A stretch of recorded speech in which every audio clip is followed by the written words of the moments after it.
Kagabi kasi, nangyari kasi nung kagabi dito, nagpapagupit ako. Diba, pag sarado ko ng shop, nakita ko sila nakabukas pa. Okay naman yung pakiramdam ko wala naman ako naramdaman. Di nagpagupit ako, tapos nakapikit ako ng ganyan. Ganun kasi ako lagi pag magpagupit parang nire-relax ko yung sarili ko para yung mata ko rin hindi malalagyan ng mga buhok. Nakapikit ako ganyan. Tapos yung hinawakan niya yung ulo ko dito, na ano niya, siyempre, hindi maiwasan na hawakan yung ulo mo, gilid-gilid ng konti, tapos ayusin, ganyan. Nawakan, sabi ko, parang iba yung pakiramdam ko parang lumulutang ako na Tapos maya-maya, parang sobrang kabado na ako, yung pakiramdam ko na, yung bilis ng tibok ng puso ko, parang kinakabahan ako, kako. Sabi ko sana gugupit, hinto mo muna, hinto mo muna yung paggugupit kako, iba yung nararamdaman ko, kakong ganyan. Yo, good morning mga tol. Yun, at maniningil na naman tayo ulit sa pa-ending natin. Oras ngayon ay 7:42 na ng umaga. Pero medyo kanina pa ako gising. May kinausap lang ako gawa ng may nangyayari sa atin kagabi. So, yun, may nangyayari sa akin kagabi kasi habang nagpapagupit ako, iba yung naramdaman ko. Siguro mamaya ako ikikwento. Ang gagawin ko, maniningil lang muna ako ngayon. Maniningil lang muna ako ngayon. At pumunta kasi ako ng ospital kagabi at babalik ako doon ngayon. Babalik ako doon ngayon para magpa-test ng kung ano-ano yung mga dapat i-test. So, yun. Kasi ko muna tong ending. Tapos magkwentuhan tayo mamaya. Let's go! Mais muna yung pagkain natin ngayon mga tol. Isa na nga ako. Ubus na. Bali, 6 na piraso to. Ito muna yung panangalian ko. Bumili na nga rin ako ng gamot Yan yung gamot natin. Yung nireseta kagabi sa pinuntahan ko. Mamaya, ikukwento ko kung ano yung nangyari. Kain muna ulit ako. Pupunta kasi ako ngayon ng ospital kaso hindi ako na-test kasi kailangan sakto yung oras ng fasting ko. Sumobra daw ako sa fasting. Kaya yun, sobrang oras. Kaya bukas babalik ulit ako doon, umaga na lang. Alas 7 na umaga. Kain daw ako ng mga alas 10 ng gabi o 11. Tapos balik ako doon ng alas 7 ng umaga. Yan. So, yun, kain muna ako mga tol para makainom na ng gamot. So, yun mga tol, ito nga pala yung nireseta sa akin ng doktor. 30 nga daw dapat. Kaso, ang binili ko lang 14. Kasi baka mag-iba yung findings natin pagka tinest tayo ng mga to Yan. Test natin cholesterol, kung ano yung mga CBC, APC. Yan, mga check. Sodium, potassium. Ito yung gamot na yun. Yan. Metoprolol. Para sa pagbaba ng blood pressure. Kagabi kasi, nangyari kasi nung kagabi dito, nagpapagupit ako. Diba, pag sarado ko ng shop, nakita ko sila nakabukas pa. Okay naman yung pakiramdam ko wala naman ako naramdaman. Di nagpagupit ako, tapos nakapikit ako ng ganyan. Ganun kasi ako lagi pag magpagupit parang nire-relax ko yung sarili ko para yung mata ko rin hindi malalagyan ng mga buhok. Nakapikit ako ganyan. Tapos yung hinawakan niya yung ulo ko dito, na ano niya, siyempre, hindi maiwasan na hawakan yung ulo mo, gilid-gilid ng konti, tapos ayusin, ganyan. Nawakan, sabi ko, parang iba yung pakiramdam ko parang lumulutang ako na Tapos maya-maya, parang sobrang kabado na ako, yung pakiramdam ko na, yung bilis ng tibok ng puso ko, parang kinakabahan ako, kako. Sabi ko sana gugupit, hinto mo muna, hinto mo muna yung paggugupit kako, iba yung nararamdaman ko, kakong ganyan. Tapos yun nga, sobra pala ang taas na BP ko. 150 over 100 yung naging BP ko sa ospital Pumunta na rin kagad ako ng ospital. Dumaan lang ako sa bahay, pagkatapos kong pagupit dito, dumaan ako sa bahay. Tapos, yun, nagpunta ako ng ospital. Sa ospital, pa-check up ako. Yan nga, kinuhanan ako ng BP, tapos ECG. Yun, nag-ECG din ako. Sa ECG ko is normal naman. Thanks God, kasi sa puso daw yun yung ECG na yun. Yun lang talaga naging naging 150 yung BP, yung blood pressure ko. 150 over 100. Hindi daw normal yun sa edad ko. Dapat daw 130 lang. Pero di pa naman siya sobrang taas, pero mataas na siya. Pag nag 160 daw yun, mataas, mas talagang delikado na. Iba talaga yung pakiramdam ko eh.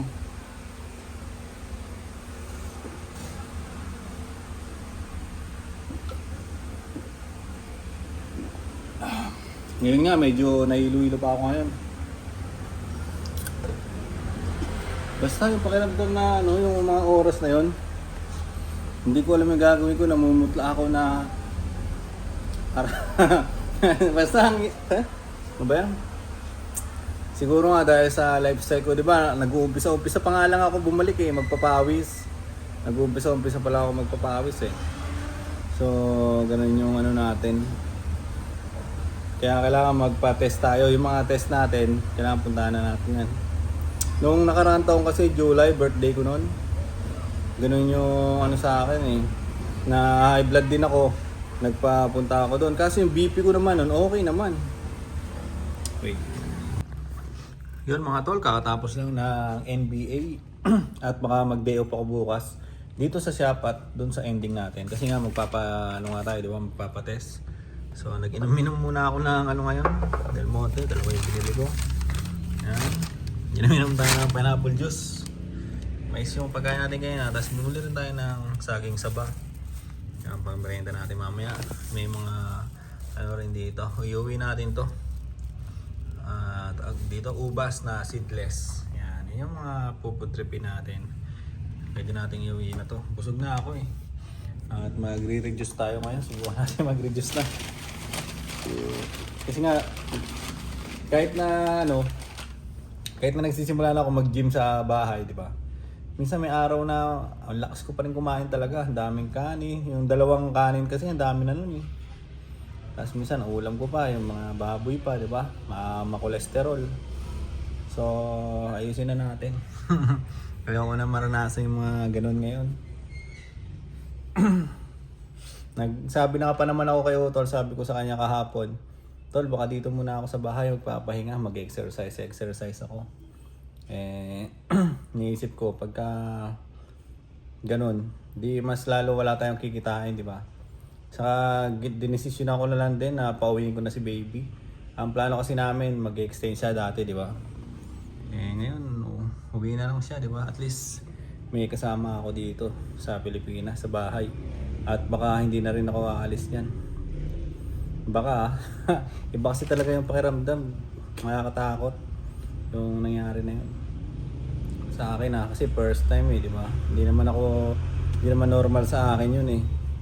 So kaya kailangan yan, ayusin natin yung lifestyle natin.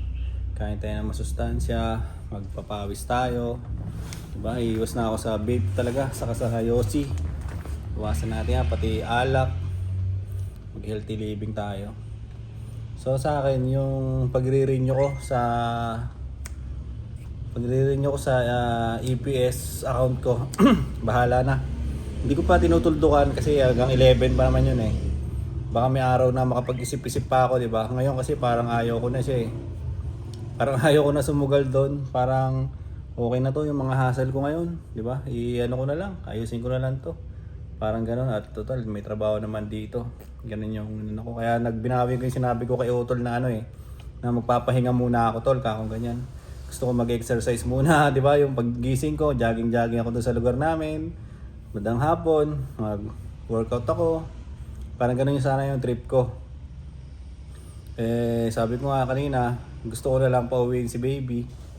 Kaya sa tingin ko, dapat ituloy-tuloy ko na tong trabaho dito para kahit papaano makapag-ipon-ipon pa ng konti at pagdating niya hindi may trabaho pa, di ba? May inaasahan pa na dumarating. Kaysa naman pagdating niya parehas kaming walang inaasahan dumarating, di ba? Puro side hustle na lang, di mahirap 'yun. Kaya ayun, tuloy-tuloy na muna tayo dito. So ilang mga tol na kagabi nga may clips din ako na nag-record ako doon sa isa kong cellphone na nandun ako sa ospital, nakahiga ako doon sa siguro i-share ko rin niya dito. Mabilis lang yun, mga 15 minutes. Mga 15 seconds lang, ganun lang. 15 seconds na meron akong doon. Meron akong mga tawag doon, pinidyo-videohan. Takot ako.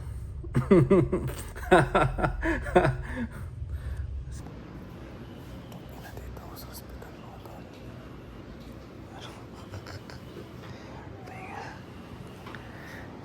Hospital.